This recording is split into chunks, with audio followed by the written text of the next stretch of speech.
Joining us now for World Brief and the review of some of the headlines of today's newspapers from around the world is Adefemi Akinsanya. Good morning, Adefemi. Good morning, Dr. Rubin. Good morning, Ayo. Good morning, Rufai. That's me. I truly am. Yeah. Truly am. Well, good morning to all you all. Let me take you around the world. And we start in the United States, where the mother of the suspect in last week's Georgia school shooting contacted his school to warn them of an extreme emergency and asked them to check on her son the day of the attack. That's according to multiple reports coming out of the United States. Now, Colt Gray, 14 years old, he is accused of carrying out a shooting at Appalachia High School that left 4 people dead, 2 students, 2 teachers and 9 others injured. He faces 4 counts of first-degree murder. Authorities have also charged his father, Colin Gray, with second-degree murder, manslaughter and child cruelty. Now, the phone records of his mother showed that she called the school about a half hour before the shooting began. According to US media reports, there appears to have been some confusion when a school administrator went to look for the child, but found another child essentially because the child in question had a similar name. So that's the latest that we're seeing in the school shooting situation. It's gone from, firstly, authorities having interviewed this child and his father a year ago, to the father buying him this assault rifle, which he allegedly used to constitute this attack, and now to find out that his mother had called to administer some type of warning 30 minutes before this situation happened. Let's move on now to some politics coming out of the United States. And a New York Times survey shows that Donald Trump is edging out Kamala Harris 48% to 47% among likely voters nationally. Now, the drop in popularity comes on the eve of this critical televised debate with Donald Trump on Tuesday night. It's the first major poll to show a drop in support for Kamala Harris, which the New York Times speculates may represent the end of a so-called honeymoon period and a euphoric August for the vice president. The poll also found that 28% of likely voters said they needed to know more about Ms. Harris, while only 9% said the same for Trump. A telling result, as Ms. Harris is accused of being light on policy. Now, staying with the two of them, meanwhile, Donald Trump is holding informal policy sessions with a small team of advisors, including GOP Rep Matt Gaetz and former Democratic Rep Tulsi Gabbard, who had once challenged Vice President Kamala Harris on the debate stage back in 2019. Gaetz has been firing questions at Trump around some of the more challenging issues, such as his legal troubles, including, of course, his federal indictments. Meanwhile, as ABC News has previously reported, Harris has been engaged in traditional debate prep in Pittsburgh. We did see pictures of her and her husband walking around. She did seem to be quite confident about the debate happening tomorrow evening. Moving on to Venezuela, and Edmundo Gonzalez has left Venezuela over the weekend, having spent weeks in hiding at the Spanish embassy in Caracas. The departure of the 75-year-old from the country followed turmoil in the wake of the 28th of July elections, in which President Nicolas Maduro claimed victory, something which has been disputed by not only Mr. Gonzalez, but many sections of the international community. Now, prior to his departure, an arrest warrant had been issued in Venezuela, with the government accusing him of conspiracy and of forging documents, among other serious crimes. So he's now arrived at the military airport in Spain, just east of Madrid, and it will be expected that perhaps he should be making some form of conversation. He does have a daughter who's been living in Spain for the last decade or so him finding some sort of political asylum in Spain perhaps won't be a huge surprise. And then finally, China will no longer send children overseas for adoption, according to the government. Now, that overturns a more than 3-decade rule that was rooted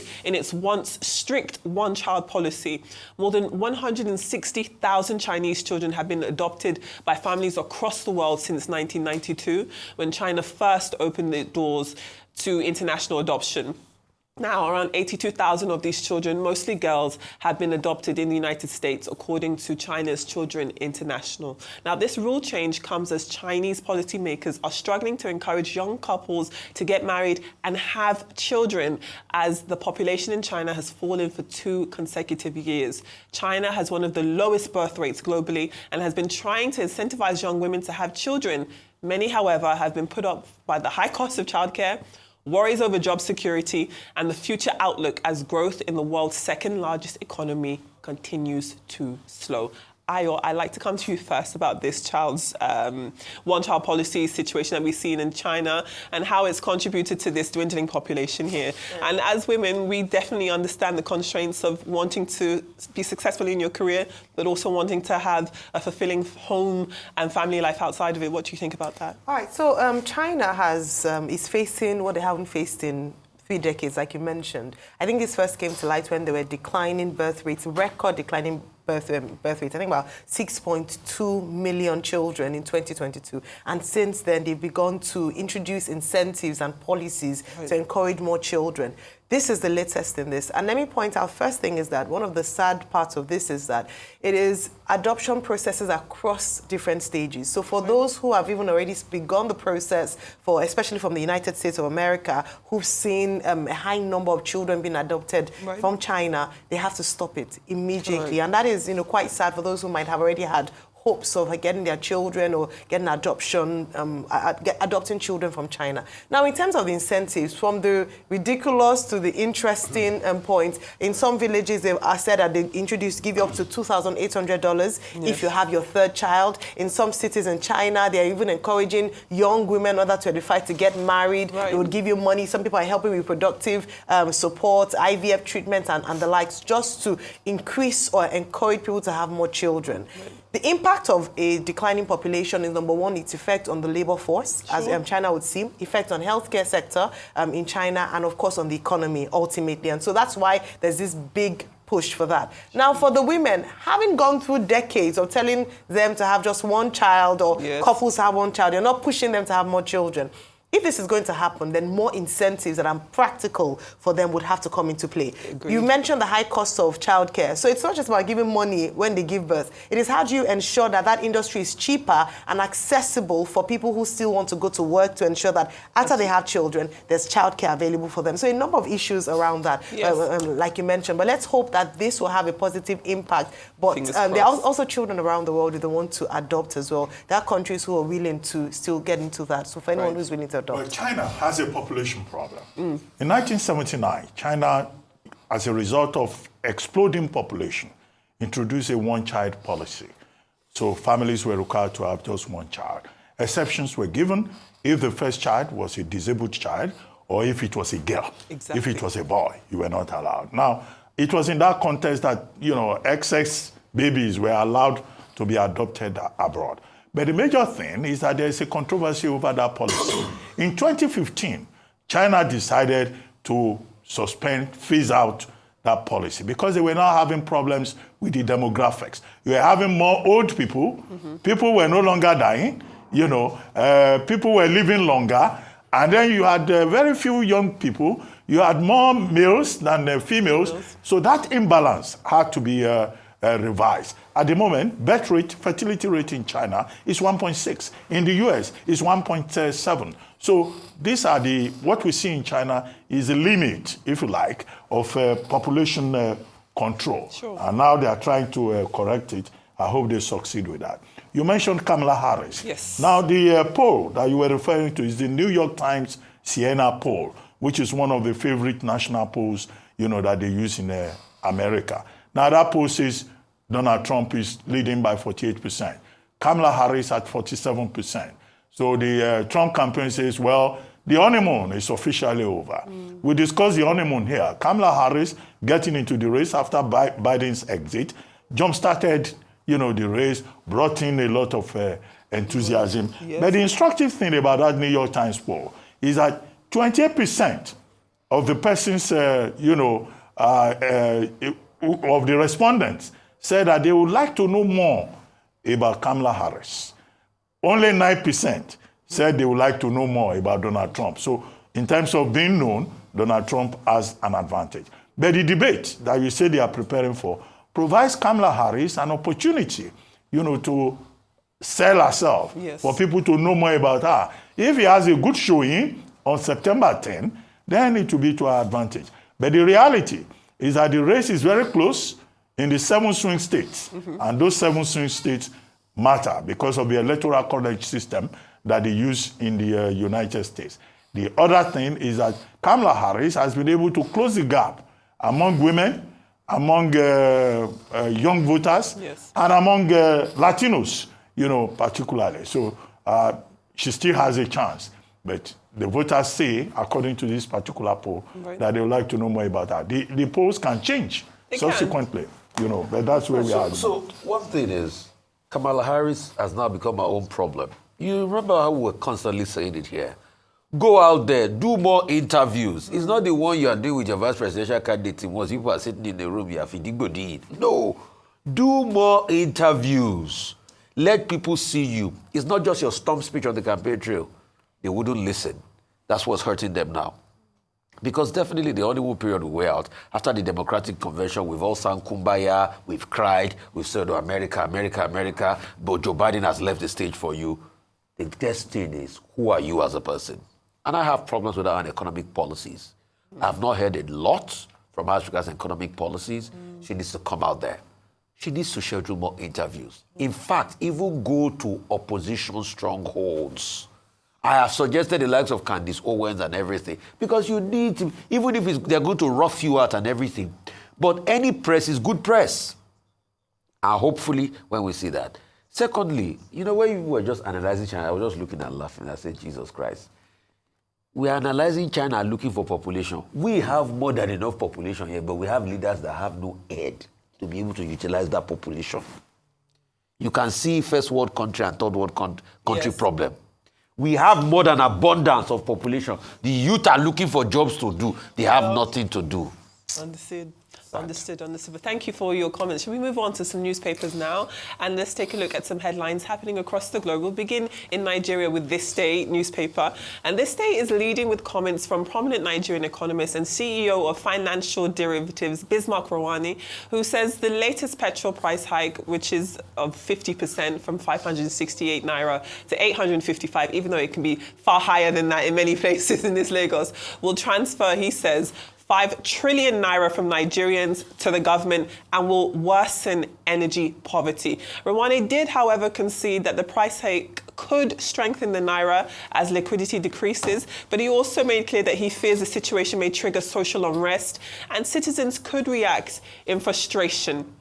Let's move on to the New Telegraph. And the New Telegraph is reporting on the rising prices of medication and how it's caused anxiety for hypertension and diabetes patients as drug prices rise 1,000%. Some have even linked this jump in medication prices to the departure of GlaxoSmithKline from Nigeria back in 2023 and how that has affected the price of drugs produced by them. But this situation also seems to be the case across the board with different manufacturers and even local ones as well. If we move on to The Guardian Nigeria, it is, of course, back to school week this week. And The Guardian leads with parents groaning over tuition fees at private schools jumping between 50 to 70%. Transportation costs have jumped 100% amid dropout concerns. Now, this article goes on to say that Edo and Kano state governments, for example, have postponed the resumption dates of schools indefinitely because of this situation financially. But there's also, I'd like to give a huge hats off to parents in this economy who are buying school supplies and uniforms and paying school fees and all of that, because it's clearly not easy. Let's take a look at the front page of The Vanguard. And The Vanguard features a story on the explosion in Niger State, where as many as 100 people are feared dead after being burned alive following a tanker explosion which saw 50 cows burned to ashes. Vanguard gathered that a petrol tanker loaded with petrol collided with another trailer loaded with some passengers and cows, which caused this huge explosion. So the huge tragedy there. The Punch's picture story actually illustrates that explosion in Niger State and looks at the devastation that we're seeing in the aftermath of that tanker explosion. But its headline also looks at confusion over fuel prices, as it reports that talks with Dangote are dragging. But one story that did jump out to me on the front page of The Punch is that 1,000 soldiers have resigned from the army in the last 4 years. Let's not forget that the army has consistently denied claims of mass resignation due to systemic corruption and inadequate welfare or low morale in the armed forces and other related issues. In a statement released on Sunday, the Director of Army Public Relations, Onyema Nwachukwu, described the allegations as misleading and a deliberate attempt to cause disaffection in the service. And finally, on the front page of the Daily Independent, it takes a look at the internal conflict happening at First Bank of Nigeria Holdings and First Bank and how it may affect the prospect of First Bank being able to raise fresh capital for its international banking license. Let's take a look at our African papers. The Daily Nation of Kenya, its front page pictures President William Ruto and China's Xi Jinping. Ruto is hoping to get a share of that $50 billion funding pledge to fund the extension of the SGR, the Standard Gauge Railway in Kenya, in an effort to see the country's largest infrastructural project reach its border with Uganda. Moving on to the Daily Graphic in Ghana, and it's still prioritizing ways to end illegal mining in the country. A national security meeting with 16 regional ministers will set the stage, it says, for a crackdown, according to its first page. And then lastly, The Guardian UK is reporting that up to 50 MPs could refuse to back Prime Minister Keir Starmer over a controversial cut in the winter fuel allowance for 10 million pensioners. Starmer says that he knows this measure is unpopular, but he does expect his backbenchers to support the money-saving plan when it's put to a vote in the Commons on Tuesday. So you can expect some serious whipping happening in Westminster as they look ahead to this vote. But yes, that's what we're seeing on our papers across the world. One thing I just want to also quickly say is this. Ayo, I really appreciate your point about Keir Starmer, but I understand what Rosus was trying to drive out when he was trying to play Keir Starmer's tape and President Tinubu's tape and say, oh, they are tough and we have to make sacrifices. Another thing I want to draw is the lack of honesty of leaders that both leaders share. Keir Starmer and Tinubu? Yes. Okay. This was the Keir Starmer that lied during the campaigns when Rishi Sunak was saying it, that this man is going to increase taxes because it's a shortfall. What did he say? He said, no, I'm not going to increase taxes. Today, he's looking for every way in the book to be able to increase taxes.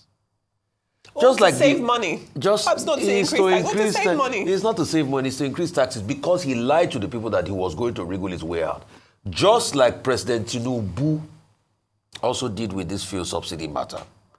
He has even caused a grand confusion. He said subsidy gone in May. They've gone back to paying subsidy. Till today, he's not even agreed that he's paying subsidy. What they kept on telling us that market forces will determine prices. But NNPC is still fixing the price. Why is it that the price went up after NNPC filling station increased the price? It's not supposed to be a willing buyer, willing seller, open market, that they're just going to be marginal difference, but it is still based on the NNPC benchmark of the price. Till today, President Tinubu has not accepted. So I ask you, President Tinubu, are we still paying subsidies or not? You said subsidy gone. Tell us, let's even start from there. President, are we still paying subsidies or not? We know the answer, but we want you to say it with your mouth. All right.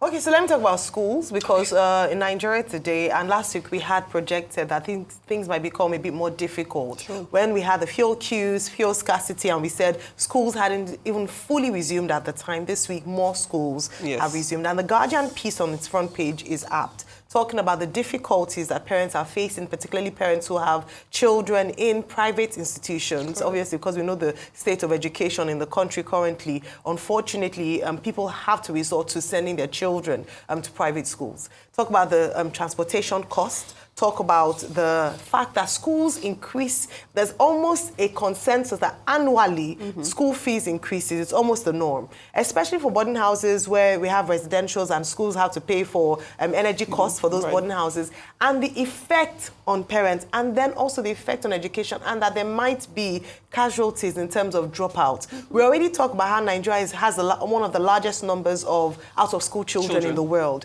We don't want to increase that number. I'm trying to show you because earlier when I talked about the effect of energy poverty and that it goes beyond just people not being able to afford PMS, but how it affects other areas, health, the health and well-being of people as well. The mindset of parents currently, there are some parents who are depressed at the moment because they don't know how they're going to send their children to school. So it's when we speak about things, we're speaking up for these parents, speaking up for Nigerians, speaking up for workers, speaking up for businesses. Some schools might have to shut down because children cannot afford to pay school fees. Right. So these are some of the challenges that we have as a result of energy poverty. Well, I commented earlier on Kestama's troubles and how there's a lot of hypocrisy and how Labour has changed its position between 2017 and now. And, the October budget will spell all of this out. And we'll see whether it will succeed with the winter fuel payments that has been resisted, the cut being resisted by Labour backbenchers and peers and, possibly on Wednesday by the House of Lords. But I wanted to talk about another story on that front page of The Guardian, which is the corruption red flag on 15 billion COVID contacts. Transparency International in the UK just released a report saying that, look, the money spent by government during COVID-19 in the UK, that there was a lot of opaque accounting, there was over-invoicing, there were people, just wasting public funds on the procurement of personal protective equipment, running to the tune of about 15 billion pounds. Now they are investigating. We have raised a question here that in Nigeria, corporate Nigeria contributed so much money during COVID-19. Now we had all these centers that were set up everywhere. We have not received any proper accounting as to how money spent during COVID-19 was spent. I hope Nigeria will follow the example of the United Kingdom, because if the United Kingdom is talking about dubious accounting processes and dubious procurement, you can imagine what we'll find in Nigeria. You mentioned Venezuela. That's another front page story today. About Edmundo Gonzalez running away to Spain on the Spanish Air Force plane. He had been hiding in Spanish embassy. Now, the Spanish have helped him to escape to Spain. He's been accused of having colluded to publish results that have not been released up to now by the Venezuelan government after the July 28th election. And Venezuela, Maduro and Rodriguez, his deputy, they have problems with Argentina. They have problems with Brazil. They have with Mexico. They have with Colombia, countries that, more or less have isolated Venezuela. So a lot of diplomatic tensions. But the key thing there is about how, elections in Venezuela have been mismanaged and the dictatorship of Maduro. People are asking simply, release the results. He has refused to release the result. And but the same government has said Maduro won a third term on the basis of results not released. And the opposition that released their own vote tallies, you say you will take them to court, you will imprison them. So it's not just in Nigeria that you find, problems. Exactly. There are problems everywhere. When it comes to politics. Even in the UK. Yes. Thank you very much. Always a pleasure.